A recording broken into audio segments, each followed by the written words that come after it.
ভাই রে ভাই, কি বলবো। আল্লাহ কোন জায়গায় কি সৃষ্টি করেছে এটা আমরা সকলে কিন্তু জানি না। যদি সকলে জেনে থাকি তাহলে আল্লাহর সেজদায় সবসময় আমরা কিন্তু পড়ে থাকতাম যে আল্লাহ আমাদের জন্য কি না সৃষ্টি করেছে রে ভাই। তো আমার স্ক্রিনের সামনে যে গাছটা আপনারা দেখতে পাচ্ছেন, এটা তো ঠিক গাছ, তাই না? এই গাছটার পাতা যদি আমার শরীরের কোনো জায়গায় ঠেকে, মানে ঠেকে, তাহলে এই যে কোনো জায়গায়, শরীরের যে কোনো জায়গায় যদি ঠেকে থাকে, তাহলে দেখবেন যে সেই জায়গাটা চুলকাতে চুলকাতে একেবারে ছাল পাকলা উঠে যাবে রে ভাই। যদি বিশ্বাস না হয় গাছটি একবার আপনাদের শরীরে ঘুষাতে দেখবেন যে কি অবস্থা হয়।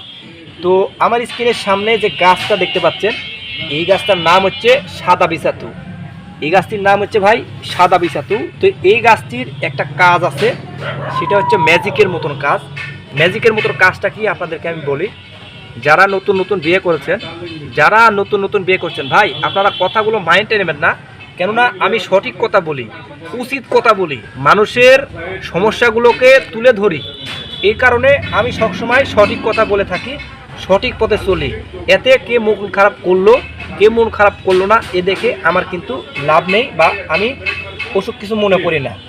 তো যারা নতুন বিয়ে করেছেন বর্তমান, কিন্তু দেখতে পাচ্ছেন যে নতুন বিয়ে করার পর তারা স্ত্রীর কাছে গিয়ে বেশিক্ষণ সময় পাচ্ছে না, 2 থেকে 3 মিনিটের ভিতরে তাদের পানিটা বের হয়ে চলে যাচ্ছে। তারা পানিটা কোনোভাবে ধরে আটকায় রাখতে পারছে না। তো তারা কিভাবে ঘন্টার পর ঘন্টা সেই পানিটা ধরে আটকাবেন, তো সেই বিষয়ে আমি একটা আপনাদের সামনে যে গাছটা নিয়ে হাজির হয়েছি, এই গাছটির কাজ কিন্তু একেবারে ম্যাজিকের মতন। তো ম্যাজিকের মতন কি, এই গাছটির নাম হচ্ছে সাদা বিছাতু। তো আপনাদেরকে কি করতে হবে, এই সাদা বিছাতুর গাছটি কিন্তু সবার আগে আপনাদেরকে খুঁজে বের করতে হবে। এই গাছটি সকল জায়গায় কিন্তু পাওয়া যায় না, গাছটি কিন্তু মানুষের চাষ করে। এই গাছটির অনেক দাম, এই গাছটি কিন্তু বিক্রি হয়। অন্য অন্য গাছের মতন কিন্তু পথে ঘাটে এই গাছটি আপনারা পাবেন না। এই গাছটি সব জায়গায় থাকে না, এই গাছটি আপনাদের খুঁজে বের করতে হবে বা কিনে নিতে হবে, অনেকটা কষ্ট করতে হবে। তো এই গাছটি আপনাদেরকে খুঁজে বের করে নেন বা কিনে নেন। তো আপনাদেরকে সাদা বিছাতুর গাছটিকে খুঁজে বের করতে হবে, তো আপনাদেরকে খুঁজে নিতে হবে বা সংগ্রহ করে নিতে হবে। তো এই সংগ্রহ করে নিয়ে আপনারা কি করবেন, শিকড়টা তুলে নেবেন। একটা টান মেরে শিকড়টা আপনাদেরকে চুপি চুপি তুলতে হবে, চুপি চুপি এই শিকড়টা তুলে নিতে হবে। তেনখানে কিন্তু ম্যাজিকের মতন কাজ হবে। এই শিকড়টা চুপি চুপি তুলে নিয়ে কি করবেন, শনিবারের দিন কি মঙ্গলবারের দিন তুলে নেবেন। নিয়ে এই শিকড়টা আপনারা বাসাতে নিয়ে আসবেন। নিয়ে এসে যদি ধুয়ে পরিষ্কার করে এই শিকড়ের রস প্রতিদিন সকালবেলা বাসি মুখে খালি পেটে খেতে পারেন রে ভাই, 5 থেকে 7 দিন, এর বেশি খেতে হবে না আপনাদেরকে। 5 থেকে 7 দিন ধৈর্য সহকারে এই সাদা বিছাতু গাছের শিকড়ের রস আপনারা প্রতিদিন সকালবেলা নিয়ম করে সেবন করবেন।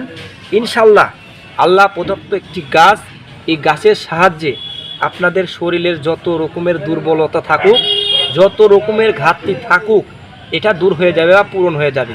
আপনারা চাইলে একবার ব্যবহার করে দেখতে পারেন। একবারে ম্যাজিকের মতন কাম রে ভাই, একবারে ম্যাজিকের মতন কাম, চুপি চুপি তুলতে হবে।